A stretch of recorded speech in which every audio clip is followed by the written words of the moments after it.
Dear ladies and gentlemen, it is my sincere pleasure to welcome you to the interview with Fred Block, conducted by Raimund Loew and entitled American Capitalism, Choosing Among Trump, Biden, and Bernie Sanders. My name is Carsten Schneider.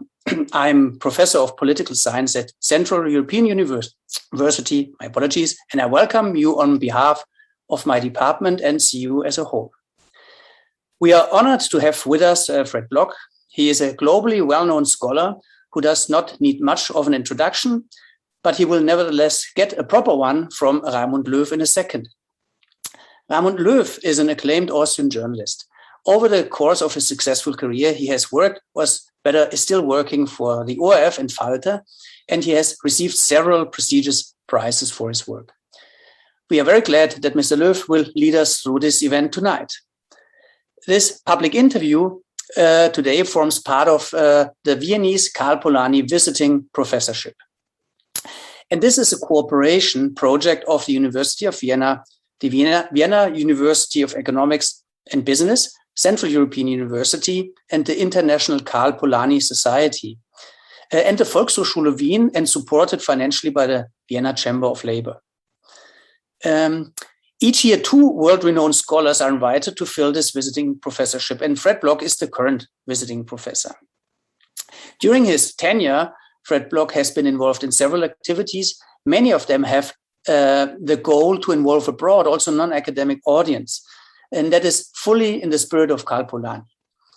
There have been public lectures on the crisis of democracy and how to possibly overcome it, a PhD seminar for students at CEU, WU and University of Vienna, and the interview today is the last of a series of this series of events and concludes the visiting professorship. Before we start in a minute, please allow me 2 remarks on the procedure of this interview. During this interview, we try to include some questions from you, the audience. In Zoom, please use the Q&A box for this because the chat function is disabled. And sometime in the middle of the interview, I will briefly join in the conversation between Fred Block and Raimund Loew and present some of your questions. And if you want to watch this event again, the video recording will be posted and made available on the International Karl Polanyi Society's website and the website of CEU. And now I'm passing on the microphone to Raimund Loew and Fred Block. Yeah, thank you very much, Carsten.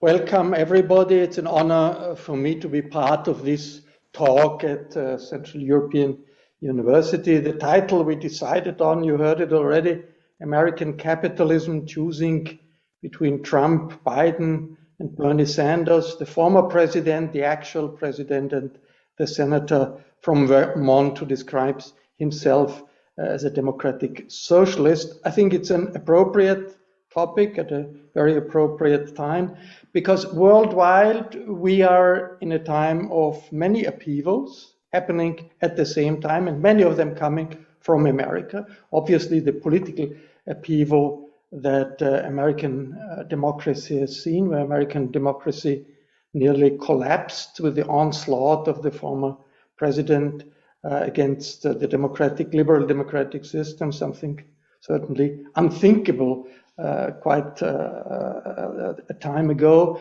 Attacks not coming from a foreign enemy, not coming from extremists, but from the White House. And we all know there are many Trumps worldwide because America is leading power. America's political system taught many others that democracy must be pluralistic, must include opposition, and must embrace, in certain situations, civil disobedience. Upheavals not only in the political area, but also in the economic area, with the international financial system close to collapse 10 years ago, a system again dominated by American financial capitalism. How all that is linked together, how to interpret the interdependence of all these areas. There is nobody more qualified than the scholar we are talking to today. Welcome with me from California, Fred Block. Hello. Hello. Professor Block, where are you physically? Because we also exist physically and not only in cyberspace. I'm in the third floor study of my house in Berkeley, California. And universities in California are open, they work half real time, half analog. How does it function? They've mostly been operating in person. In Northern California, the pandemic is largely under control. They have extensive surveillance regimes. I'm not sure about Southern California. It's I think starting to have some resurgence of the virus. The pandemic, it doesn't seem to be over also in California, and certainly not in Austria and in Europe. Fred Block is professor of sociology at the University of California in Davis, the Californian city of Davis, a little bit an hour's drive from San Francisco. Professor Block, through his work, his career in the academic field and his many publications, has become known as someone who is very critical towards mainstream economists and other mainstream thinkers in social sciences, and helped others to base their criticism on theory. His latest book is called Capitalism, the Future of an Illusion, and we'll talk a little bit about this book. That was mentioned before. I would like to mention it again. Fred Block is active since many years in the Karl Polanyi Institute of Political Economy. Karl Polanyi, of course, having been an economist in the first half of the 20th century, who positioned himself against the Austrian school of liberal economics without being a Marxist, without being a communist, so a tradition that Fred Block himself has been very interested in. Let me start, Fred, with the news of the week. President Biden has signed a big investment package for the United States. It's hailed as one of the biggest packages of this kind in American history. Is this really that big? And how, in general, do you see the economics of the Biden administration? Well, that the infrastructure package, the first one that's been signed, is a moderately big deal. It is a kind of continuation of the spending on transportation infrastructure that's been reauthorized on a fairly regular basis. It's on a larger scale than that, and it does go beyond surface transportation to include funding for broadband, particularly for rural areas, and it has funding for clean water in a number of places. As you know, the pipes haven't been replaced and they're lead, and there's been issues of lead poisoning for children. So it is a substantial effort, but basically what happened was that Biden had put forward a broad plan that included this spending on physical infrastructure, but also addressed the huge deficits in the care economy in the US, that we have no federal system of paid family leave, that there's been no federal money going into childcare to subsidize childcare, and that so Biden initially put together this very bold package that included both this spending on infrastructure, the traditional infrastructure, It included the social spending, the child care, the child tax credits. And it was compared to the New Deal by FDR or the war on poverty by Johnson. So the plans were pretty ambitious. Right, and they also. Yes, go ahead. That initial plan also included the very substantial investments in addressing climate change, in moving towards electrification of transportation, and significant moves to push utilities to shift out of coal, natural gas towards. So it's, as far as plans is concerned, it's a big change, isn't it?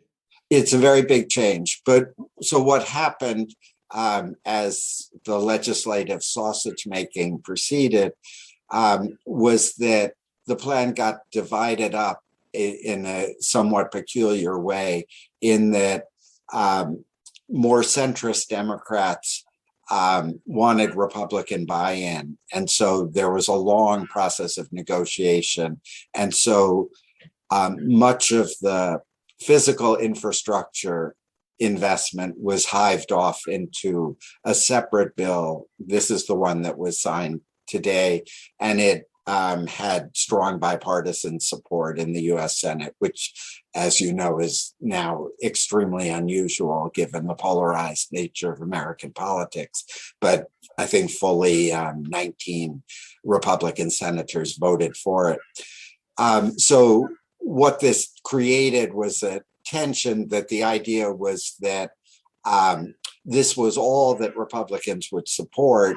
And so the other elements, the social spending and much of the clean energy initiative was hived off into a separate bill that was initially supposed to be something like $3.5 trillion over the next 10 years. And that there's very complicated congressional politics where the kind of usual process of bold plans being shrunk down to almost to something that wasn't bold at all didn't quite happen, but the passage still could happen. It still could happen. So the passage of the second bill, the that started at $3.5 trillion and has now been pared down to 1.8 trillion or something like that. That piece of legislation is still hanging. It's going to be voted in the US House of Representatives. It's expected to pass in the House before Thanksgiving. And then the big question, the huge question of American politics, is whether it will be able to get the support of every Democratic senator. So it requires all 50 of them to vote for it, and then it would be a tie. But it is still it means that the leadership of the Democratic Party is on a course of government intervention, on a course of change compared to the economic policy of the previous years, that could be rightly compared to, as mentioned before, Roosevelt, Johnson war on poverty. I mean, for the leadership of the Democratic Party, this is a big, makes a big difference, doesn't it? Oh, absolutely. That if the second piece of legislation passes, you're absolutely right. This will be the collective spending of these two bills and the last COVID response bill will exceed what was done under Lyndon Johnson and the Great Society, and it will be on the scale of the change that came in the New Deal. And the critical point to emphasize is that this comes after literally 50 years in which there have been no domestic measures that expanded governmental capacity, with the sole exception of Obamacare, that came in 2010. But that on the scale, the range of different things being funded, it does represent a kind of dramatic turn away from the market liberalism, the neoliberalism that's dominated American politics for 40 That's absolutely fascinating, a fascinating development. Let me, Fred Block, expand it and go into a little bit more general level, because this is not limited to America. We have also in Europe huge government programs now in the framework of the pandemic. Do you think, in general, that we witness a comeback of government after decades of neoliberalism, where the state was supposed to get out of the economy? Well, absolutely, but with the caveat that we're still kind of not out of the woods with the return of the authoritarian right. I mean, in other words, that part of the reason that the Democratic Party has taken this left turn is that they went through a near-death experience, the near death of American democracy.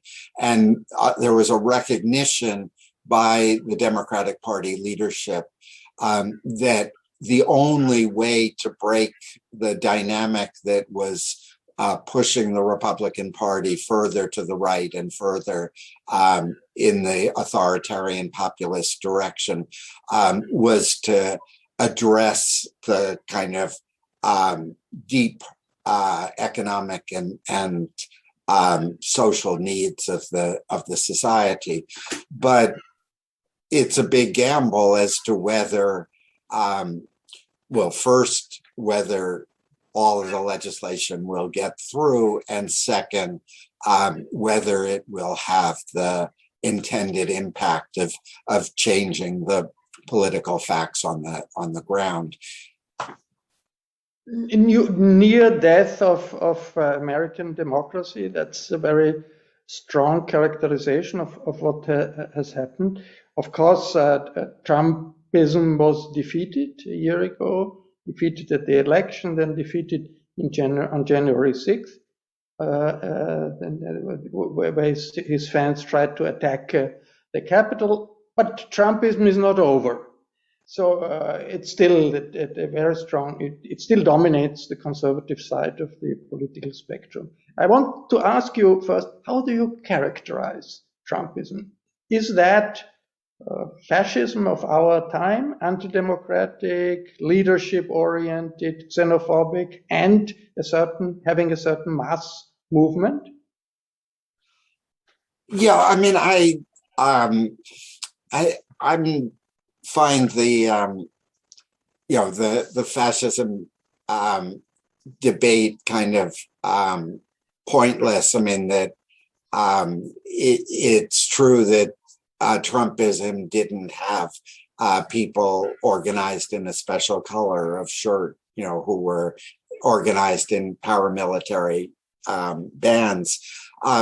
But de facto, the result was the same, because the self-organized far right, the various militias and the Proud Boys, and a number of paramilitary groups had organized themselves. And what we saw on January 6th was a very, very deliberate effort organized, by the White House to essentially use the mob taking over the Capitol as the basis for stopping the Congress from approving the electoral vote, to approving the Biden victory. And what's come out in the last few weeks is that this was very sophisticated. I mean, that they had developed plans in the White House, justifications, and it stood on a knife's edge because what they were trying to do was to get Mike Pence, the vice president, to say, there's so much controversy about the results out of Michigan and Wisconsin and Pennsylvania, where the results were close and there have been all kinds of claims of fraud, that we're going to, send demand from those state legislatures that they look into the election and maybe send us a new set of electors. And if that had happened, the way that the rules are written, the election would have been thrown to the House of Representatives, where this arcane rule, which hasn't been used in a very long time, is that each of the 50 state delegations has one vote. And at the time, the Republicans controlled 27 of those delegations. And so the House of Representatives, had it been thrown to them, could have said, well, there's enough ambiguity in the election that we're going to return Trump to office and disregard what actually happened in the vote. It was a kind of a coup attempt within, in a certain level, in the framework of the Constitution and the framework of the system. And that's something we witness in Europe. I mean, there are many Trumps in the world, mini Trumps in the world, and the authoritarian trends that we see in European countries too, also out of Europe, is not through a coup d'etat from outside, but from inside, an authoritarian change of the system. Now, what is surprising, also worrying, is that the Trump people, far-right extremists, as far as their political characterization is concerned, still control the Republican Party, which is not a small party. This is the big traditional party of American conservatives, which makes the confrontation that you described something that probably is going to go on. So why do these Trump extremists maintain their control over the Republican Party, half of the Senate, a big part of the Congress, and they could win the next elections in 1 year's time? Why can they maintain their control? Well, I mean, the core is that this deep polarization exists, and that millions and millions of people live in a different epistemic community. They get their news from Fox News or from other right-wing outlets or from social media, and it's totally shaped their view of reality. And this group, which maybe it's only 25% or 22% of the population, is a group that's large enough to win Republican primaries in most states. So the establishment Republicans are living in continuous terror of the Trump base, of this 22 or 23% that believe Trump's vision of reality. And one of the places that we see this is around the pandemic. I mean, these are the people who are refusing to wear masks in states like Florida and Texas. The governors have said that that localities, public schools cannot mandate mask wearing. Similarly, there's been tremendous resistance to vaccination, and an alternative medical regime where there's a particular medicine that's sometimes used for people, but is more commonly used for horses to. We know about that in Austria, pretty much. Okay, so you're familiar with the ivermectin problem. So there are people filling themselves up with these drugs that have no actual relationship to the pandemic. And so, my point is that if people in the face of a deadly pandemic are willing to believe false information about that the vaccine will hurt them and that ivermectin will help them, certainly that, it's much easier to believe that Trump is the savior and must be returned to office, and the election was stolen from him. And then they're willing to impose that belief on the Republicans in Congress. So the confrontation and the fight for American democracy is not over, but it's not. It does not automatically lead to defeat. That's also there's no reason for defeatism if you look at the big changes that happened in the last year in the United States. And 2020 was, of course, not only the time of the end of the Trump presidency, but also the time of one of the biggest social movements in American history, the Black Lives Matter movement after the murder of George Floyd by police. And that's a mass movement that was instrumental to change the political atmosphere in the US and helped, of course, to stop Trump. I would like Fred Block to talk to you about your personal formation, your personal experience, because your personal upbringing, politicization happened in the 60s, in the time of the anti-war movement against the Vietnam War. You participated in the big march in DC against the Vietnam War, 65. Let me ask you, how did you feel? What kind of experience was that for you? Describe a little bit, because many of our viewers will be very interested to hear from somebody who has been there at an event they only know about from history books. Yeah, no, I feel somewhat like an antique at this point, kind of one of the living survivors of the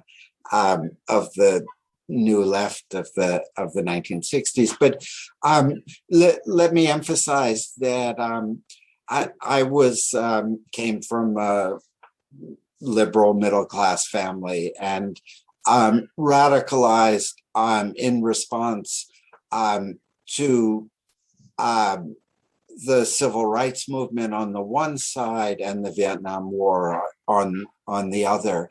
And one of the kind of critical moments in my political formation was in 1964, I was, I guess, 17, but that the civil rights movement in Mississippi, which was,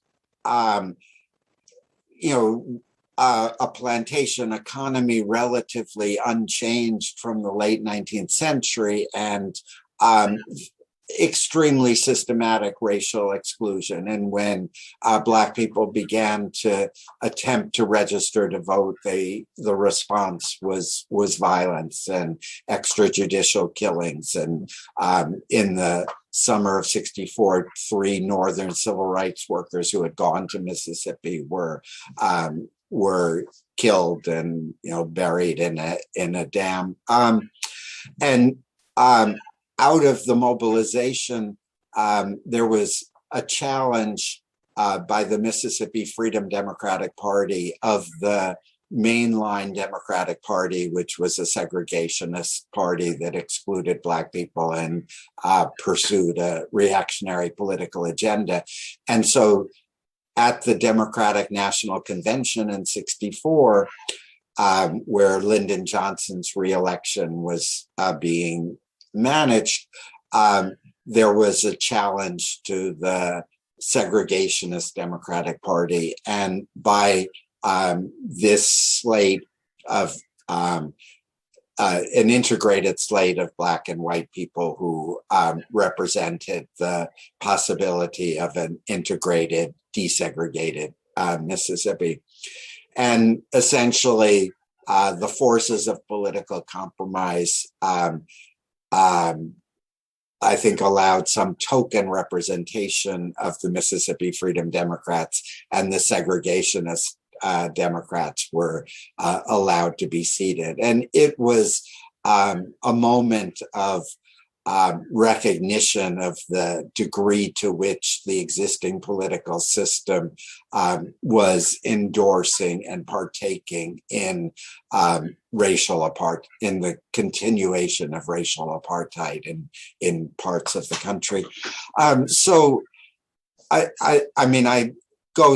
I'm going into this precisely, because you raised the George Floyd moment, and that what's important to emphasize is that all the issues that were raised in this moment of racial reckoning, the police violence against Black people, the systematic segregation in housing, various forms of political exclusion. All of these issues were raised in the 1960s. There was a moment at which it appeared that the society was moving towards racial justice, but that progress was halted in the Nixon administration, and then much of it reversed as the market fundamentalist turn happened. And so instead of significant progress of moving towards racial equality, we got a kind of consolidation of an unjust racial order. But the civil rights movement, American civil rights movement, was a powerful example for the rest of the world, for us in Europe, on the theme civil disobedience can be an accepted way of expression in one's opinion, can be an accepted way of waking up authoritarian system. That was the example of the civil rights movement that made Rudi Dutschke in Berlin organize teach-ins and sit-ins, and also in Vienna. I mean, there had been of course, a movement of solidarity with Vietnam, which all the time was a solidarity with the American anti-war movement. What was the atmosphere? Can you describe it a little bit at this big demonstration, 65 in DC? Young people thought, okay, we are in the heart of the belly of imperialism. That was the phraseology that was used at that time, and we are changing the system now. How did you feel that atmosphere? Oh, that it was, extraordinarily exhilarating, and in the movement against the Vietnam War. I mean, so just autobiographically, I started college in 64 and finished graduate school in 74, and basically that 10 years kind of coincided with the struggle against the Vietnam War, and that across the whole, up until around 72 or something like that, that the anti-war movement kept getting stronger. It got deeper support from the public. The war became less and less popular, and we had the feeling of being on the cusp of a social movement which was on the verge of making spectacular changes. And so that revolution was in the air, and we fooled ourselves into believing that a radical transformation of the society was possible and just lay a little bit beyond the horizon. And of course, in the early 70s, the movement reached its limits. It was contained. It was that the US did leave Vietnam, but the project of domestic reform and transformation was brought to a halt by the consolidation of a more conservative regime, the public backlash against the movements of the 60s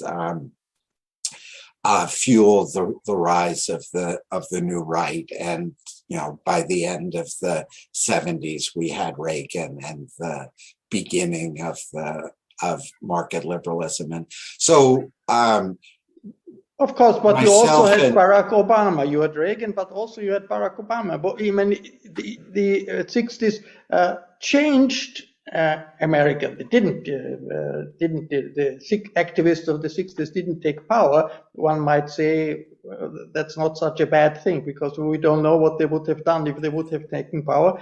But anyway, they changed American society. American society now is less conservative, more inclusive, more open than before all these movements. And Barack Obama was the symbol, of course, of all these changes. But you mentioned the conservative backlash that came, of course. If you look at California today, the California universities in California, what's left of the leftist tradition, and how strong does one feel the consequences of the conservative backlash that happened afterwards? Well, I think the main way in which the conservative backlash has been felt is that in response to the movements of the 60s, California developed what was called the Master Plan for Higher Education, which involved a kind of three-tier educational structure with the University of California at the top, and then there was a state college system, and then community colleges.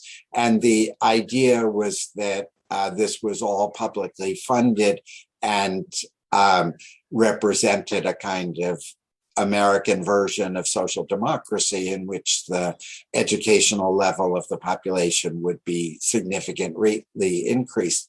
And this has worked. I mean, that the reason that Silicon Valley happened in California had to do with the higher level of scientific and technical education in the population, so that the labor force that Silicon Valley required was available. But one of the things which happened during the conservative backlash was that the public funding diminished. And so when one gets up to the present, the University of California, the demography of the student body is pretty similar to the demography of those people who go to elite private universities elsewhere, that the upper middle class dominates, that higher education as a route to social mobility, the promise of that has been much less because of the tuition barriers, the high fees and so forth. So on that side, progress was limited and restricted. But in terms of the content of higher education, you're right that the spirit of the 60s has meant that ethnic studies, gender studies, a more progressive vision of the world has been built into the curriculum. And so that's part of why California has continued to be one of the more progressive, more leftist states, diverging from the rest of the country. So you're absolutely right to emphasize the way in which the legacy of the movement of the 60s did change. I mean, so in a sense, we can understand the polarization of the current moment, in that the long march through the institutions, did change the culture, change the society, create a larger population of people who recognize that government could even the playing field, could expand its role.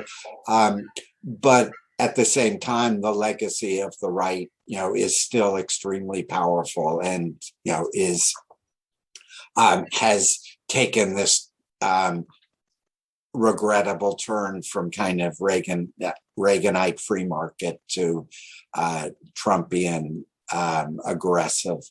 And I see Carsten here coming up with some questions from social media, if I'm right. That's correct. And there are two questions that are related and address one, the location of the Republican Party, and the other, the location of the Democratic Party, but not on a spectrum on whether one is fascist and the other is socialist, but more specifically to the Republican Party. The question is, how would you situate the current Republican Party in the sort of the triangle between the working class, small business, and large business? So what is their location there? And for the Democratic Party, the point of entry for this question is that we have been talking now about the noisy coups of the Trump and mini Trumps. But what about the influence, so to speak, of financial institutions and the way in which their lobby capacity endangers democracy? And that is a question about the Democratic Party in the sense that how much is it already captured, maybe even beyond remedy, by this interest group, and whether or not the Biden presidency is changing something in this regard. That's a good questions, complicated questions. So the kind of question of big business, corporate power, and electoral politics is pretty complicated. I mean, that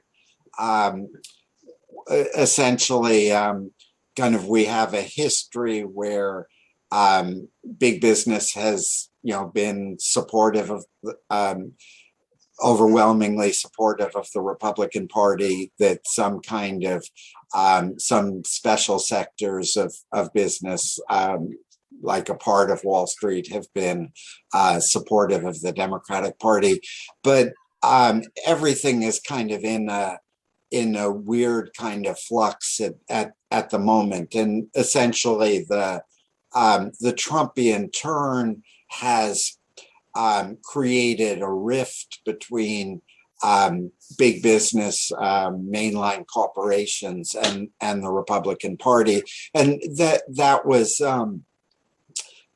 part of the story of that bipartisan support for the infrastructure bill, was that Trump made it clear the other day that the 13 Republicans in the House of Representatives who voted for the bipartisan infrastructure bill were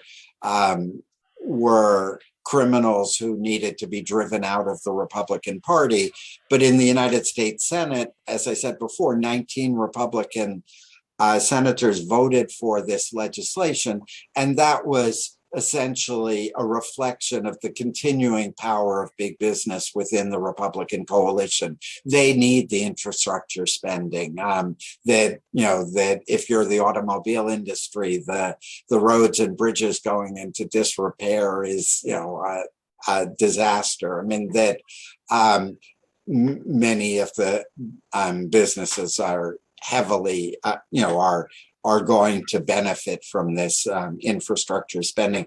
So it's a very complicated terrain where in some significant ways, the Democratic Party is seeking to create some kind of realignment where broader sections of business that had never before supported the Democratic coalition would come over to the Democrats. What makes it particularly complicated is the monopoly issue. I mean, and the monopoly issue shows up in a number of sectors. It shows up in pharmaceuticals, which are dominated by a handful of giant pharmaceutical firms. It shows up in Wall Street with the dominance of a handful of giant banks and the firms like Fidelity and BlackRock that control vast sectors of the economy, and it shows up, of course, with the tech firms, the Apples and Facebook and Google and Microsoft. So the Biden administration has signaled a very strong interest in challenging monopoly power, in breaking up or devising forms of regulation that would open up some of these markets and challenge the entrenched power of finance. And so it's a very complicated political game which is going on where, firms like Facebook that have enormous resources and enormous influence are running TV ads saying we need the government to regulate us so that we won't have to make these kind of difficult decisions about censoring content, all on our own. But they don't really want anybody to interfere with their monopoly power and their money-making machine. And they're playing that while they have historically been more allied with the Democratic Party than the other way around, they have also been playing footsie with the Republicans, with the far right. And so all of this is part of the kind of the drama of this particular moment of polarization. I guess I didn't address the other parts of that question. So let's say that just very briefly, but that the white non-college educated population is the kind of central battleground of politics. The Biden spending programs are designed essentially to win that demographic back to the Democratic Party. But that their defection from the Democratic Party, their movement towards the Republicans has been a critical part of the Trumpist success. So that's kind of where the fight is, and that's why the racial issue continues to be at the center of American politics, because the way in which the right seeks to win the support of non-college educated white people is through racial resentment. So you saw in the recent gubernatorial election in Virginia that the campaign centered around the teaching of critical race theory, and critical race theory isn't actually taught in public schools, but that the Republican campaign pretended it was, and so as from 1619 onward, the issue of race and racial polarization kind of lies at the center of, continues to be at the center of American politics.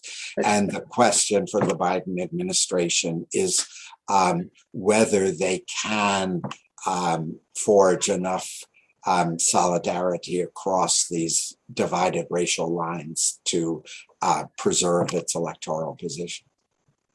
Carsten, any more questions? There is one. I ask it. It's a direct follow-up almost to what your last sentence was, but I leave it then to you, Raimund, if it fits into your further interview, it is whether or not contemporary cultural cleavages can be overcome by what you call politics of habitation, and what would be the first steps. So we just finished a 2.5 hour long seminar on this, so it will probably be beyond the scope of the interview, but this would be the last question from the audience. Okay, well, essentially, and that I apologize for repeating myself, but you know, when we talk about the Biden program kind of being, you know, on the scale of the New Deal, the part which makes me nervous is that the reason that the New Deal was ultimately successful was that it wasn't entirely a centralized initiative run out of Washington, but that it had always a strong popular democratic element to it. So, for example, that in response to the Dust Bowl, the loss of topsoil across the prairies and even into the Middle West, that the Roosevelt administration arranged for the creation of soil conservation districts across rural America, and that people elected representatives to these soil conservation districts, so that farmers elected the leadership that developed the plans as to how money would be spent and agricultural practices changed in a direction that would preserve the topsoil and reverse the process that had led to the Dust Bowl. And my argument is that the initiatives that are taken now have to incorporate that kind of bottom-up participation, bottom-up element, and that is the kind of only true path to overcome the polarization and the misunderstanding and the misinformation. Because when you engage people at the local level, at the community level in solving concrete problems, it's only then that you can begin to kind of break through this epistemic divide where, you know, people who get their news from Fox News can't even have a conversation with the people who get their news from MSNBC or a more progressive site. But it takes much longer, of course. If you can't do things from top to the bottom, but you empower areas of decision on the local level, on the municipal level, it takes much longer. And that has been one of the criticism thoughts, the way the Biden administration has approached this reform, that they bet on two big packages and want to have these two big packages through because they think of the next year and the election of Congress in the midterm elections, and they want to have results. And they can't wait for all the small communities to discuss and to find out what to do. Fred, I wanted to ask you about Bernie Sanders, because we have him in the title of our talk. He is a senator from the not so extremely powerful state of Vermont, one of the smaller states. He says he's a democratic socialist, which is pretty unusual in American politics, but he has an important role in the Senate now. He's head of the budget committee, and that is a very powerful committee. And the fact that he gave up his presidential bid and joined Biden helped Biden to reunify the Democratic Party. So how far can Bernie Sanders today, as a senator, as head of the budget committee, really influence politics in America? Well, I mean, I think he's been doing a great job, but you see the kind of limits of his influence. That he basically started out with the $6 trillion bill for over 10 years, and then kind of acknowledged that he was compromising down to $3.5 trillion, and then the sausage making began, and we're now down to 1.8 trillion. So he's getting, if this does go through, 30% of what he started with. But the flip side is, as compared to the last 40 years, getting 30% of the loaf is, a huge transformation. So there's no question that he and I think we also need to emphasize the role of Elizabeth Warren, because she, as a senator and as a presidential candidate, put on the agenda the wealth tax in the US, and said, if we started to, tax two pennies on the dollar on the wealth over $100 million, it would generate the kind of funds that could finance this. And that had a very dramatic impact, I think, on the imagination of the Democratic Party, that in the tug of war over the legislation, the wealth tax, a billionaire tax, didn't make it into the final cut. But it's on the agenda, and there are increases in taxation on multimillionaires are part of the package, part of how it's being paid for. And it's also an important part of the package. And this is one where we have to keep our fingers crossed till the very last minute, that there's a lot of money to the Internal Revenue Service to increase their capacity to cut down on tax cheating and the use of tax havens and so forth.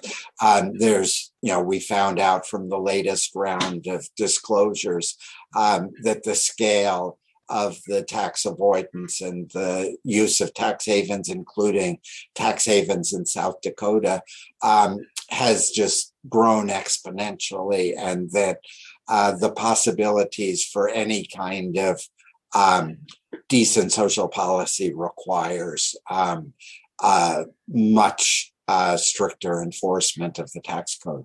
What is the role of ideology? Democratic socialism, does that mean anything for in American politics nowadays? We don't only have Bernie Sanders, we have a group of young leftist representatives. Alexandria OcasioCortez, AOC, is sort of the best known of these young activists. They also call themselves socialists. Socialism seems to be a concept of the last century, and it has been sometimes successful, but sometimes it has been a catastrophe. What does socialism, so democratic socialism, mean in the political debate in the US nowadays?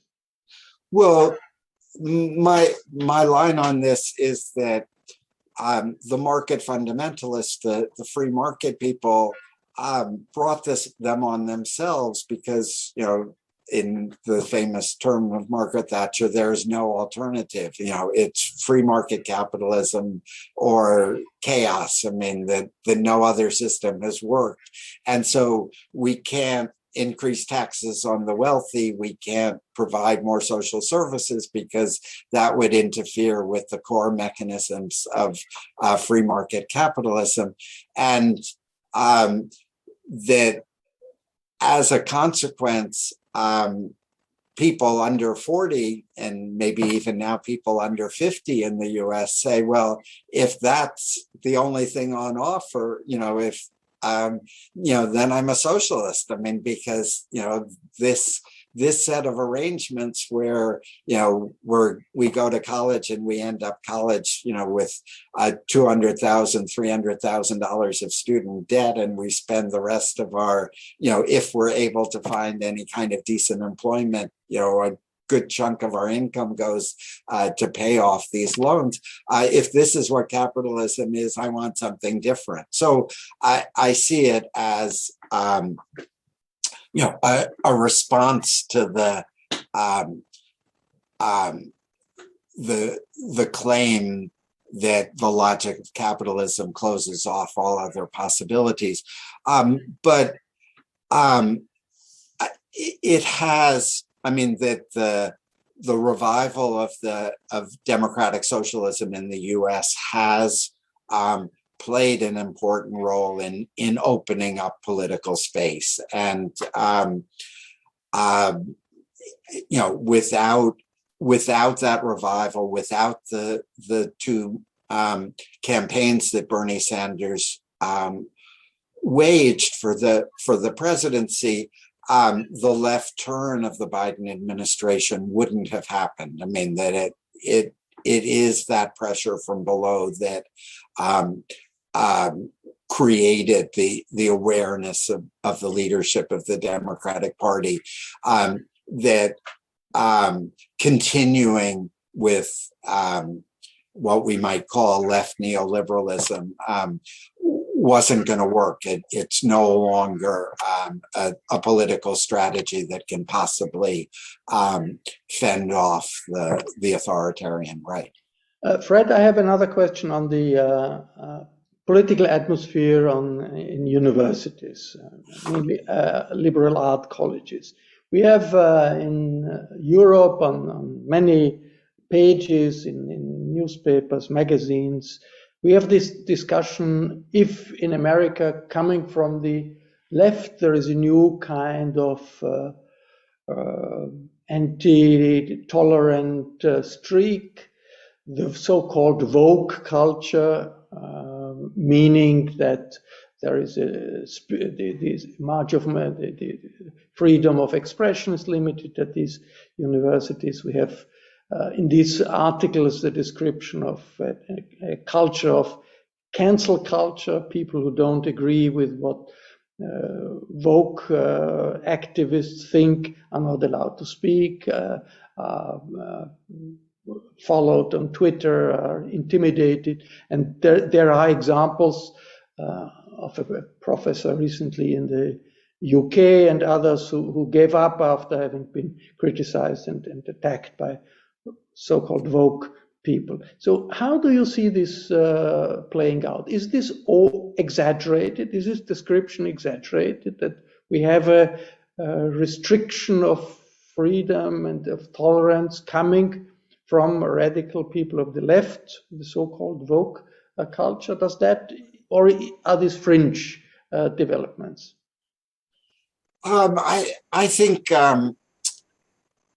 I guess I want to come down kind of in the middle and say that it is a real issue, but one has to understand the larger context in which it emerges. So, you began by talking about the social movement in response to George Floyd's death, and the striking thing about that movement was that, while it helped, it might have helped in the election of Joe Biden in terms of the mobilization of more voters at the grassroots, that the achievements of that movement of Black Lives Matter have been extremely limited to date. In other words, that they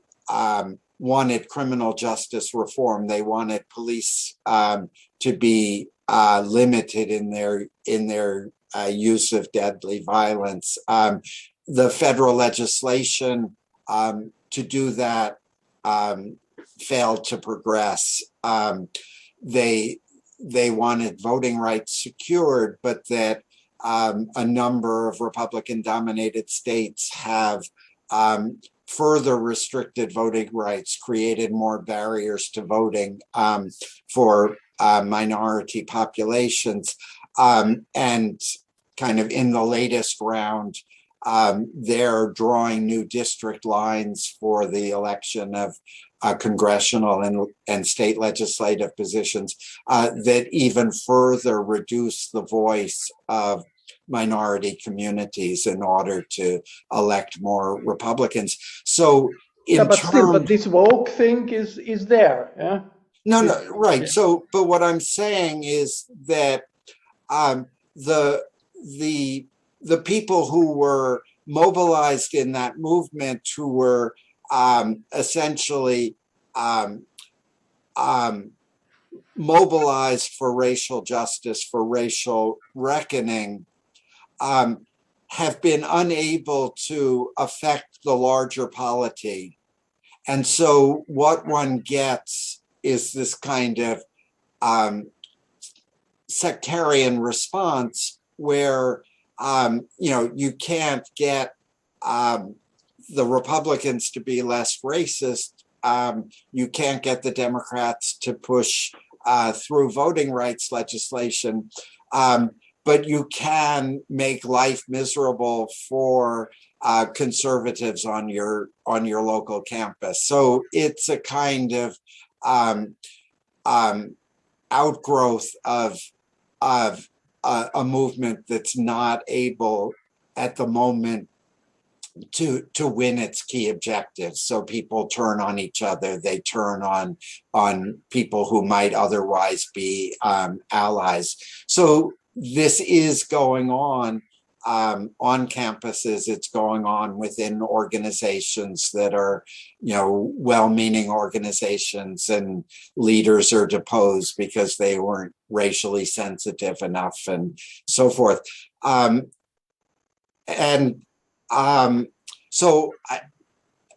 I think it is exaggerated in the public media, but it does represent a problem, but it is a familiar problem because in the upsurge of popular movements, we almost always see a kind of sectarian fringe to those popular movements where people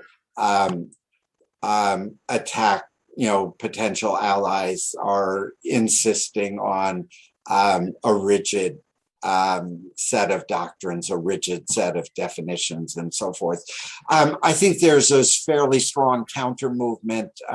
We're seeing kind of more public statements in favor of free expression. So I think that if the political,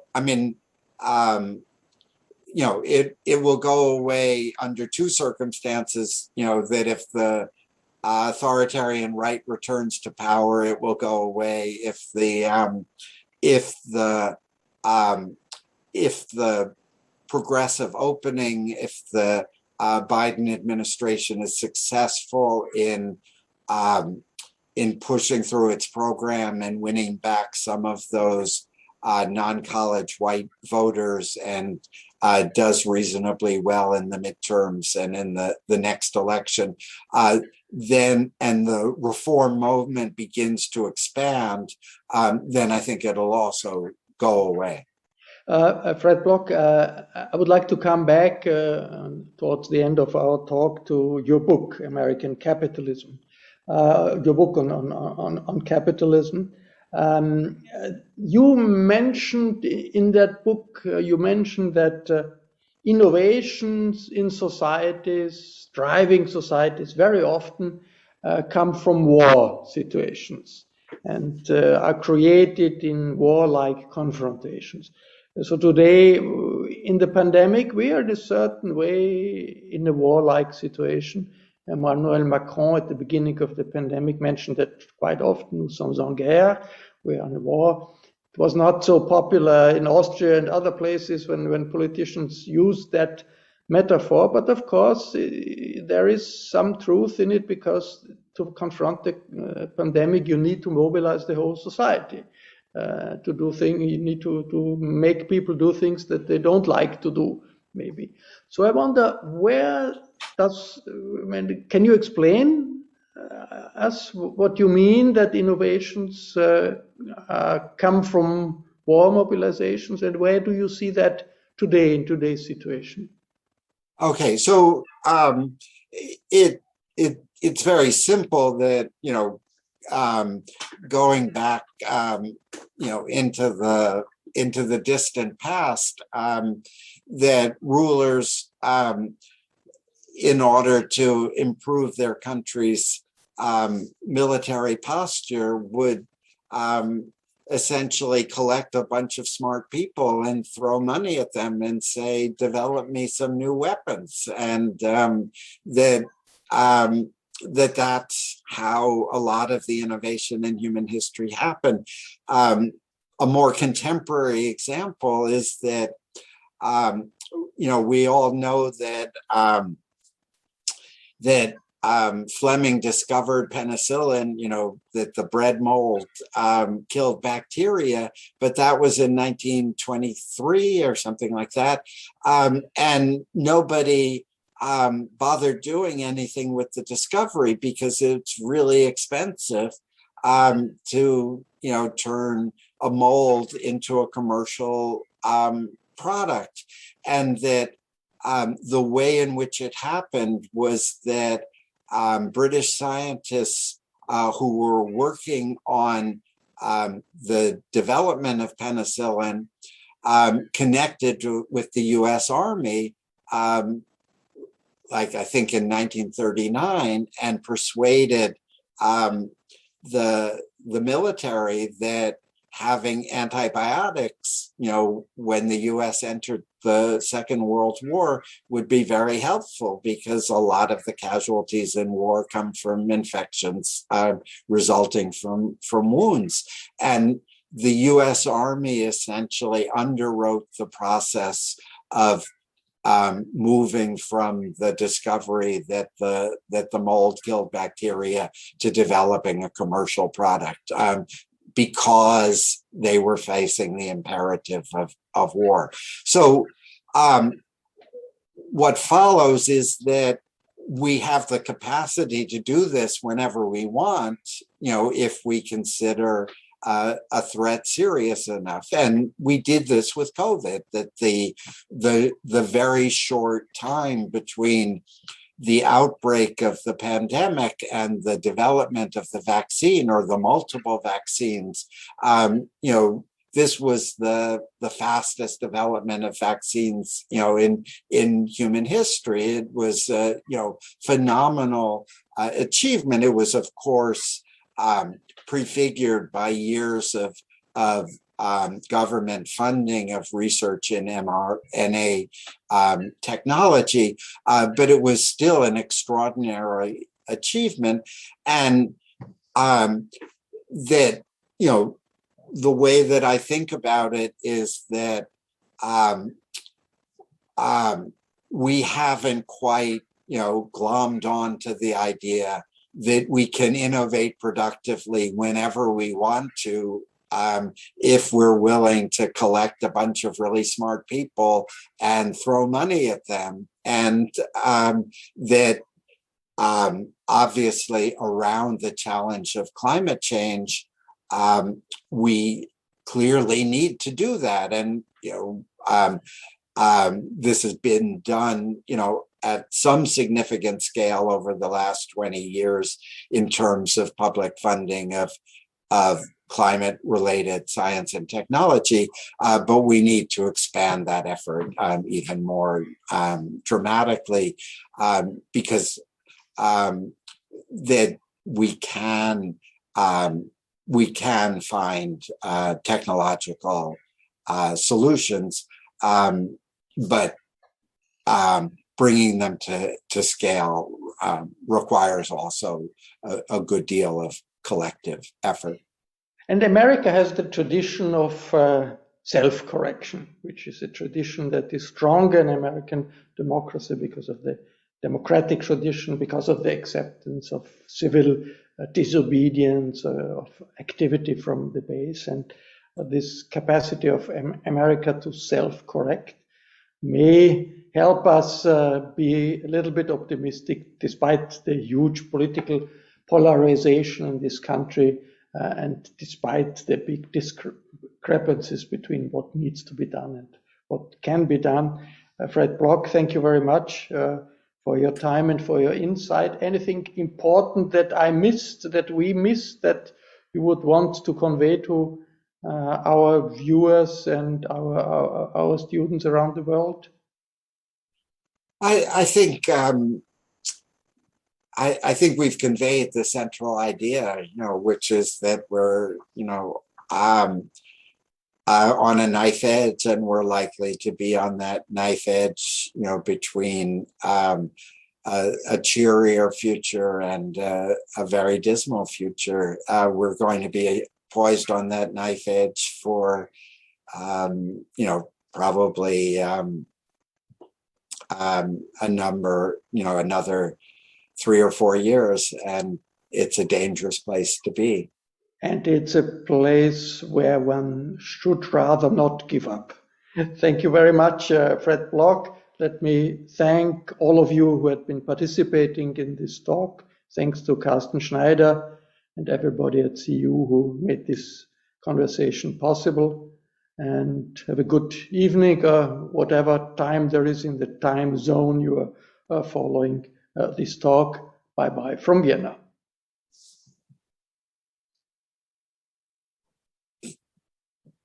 They're going,